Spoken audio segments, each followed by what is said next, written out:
అందరికీ నమస్కారం. ధనత్రయోదశి పురాణ కథ ప్రకారం పూర్వకాలంలో హిమరాజు అనే ఒక మహారాజు, ఆయనకు కొడుకు సులోచనుడు జాతకం ప్రకారం వివాహమైన 4వ రోజు మృత్యుగండం ఉందని జ్యోతిష పండితులు తెలియజేశారు. విధిగా వివాహం చేశారు. ఆ 4వ రోజు రానే వచ్చింది. యువరాణి ఎవరో అనుభవజ్ఞులైన పెద్దల సలహా మేరకు తన నగలన్నీ తీసి భక్తితో అమ్మవారికి అలంకరించి లక్ష్మీ పూజ చేసి యమదీపం వెలిగించి గుమ్మంలో పెట్టింది.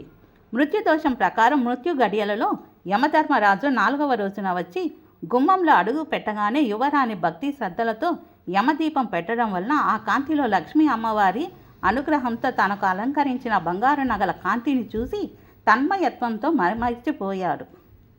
ఈ లోపల సులోచనుడి యొక్క మృత్యుగండ సమయం దాటిపోయి తొలగిపోయింది. అప్పటి నుంచి యమప్రీతర్థం గుమ్మం బయట ముగ్గు వేసి యమదీపం పెట్టి పూజించడం ఆనవాయితీగా వస్తుంది. ఈ రోజున లక్ష్మీ అమ్మవారిని బంగారు నగలతో అలంకరించి పూజ చేయడం ఆనవాయితీగా వస్తున్నది. ధనలక్ష్మీదేవి యొక్క అనుగ్రహం వల్లనే తన భర్తకు ప్రాణహాని తప్పిందని పురాణ కథనం. అందుకే ఈరోజు స్త్రీలు సౌభాగ్యానికి, ఐశ్వర్యానికి ధనత్రయోదశిని సూచికగా భావిస్తారు. అందుకే ఈరోజు శక్తి కొలది లక్ష్మీ అనుగ్రహం కొరకు ధనలక్ష్మీదేవిని పూజిస్తారు. దీనినే యమత్రయోదశిగా కూడా జరుపుకోవడం ఆనవాయితీగా వస్తోంది.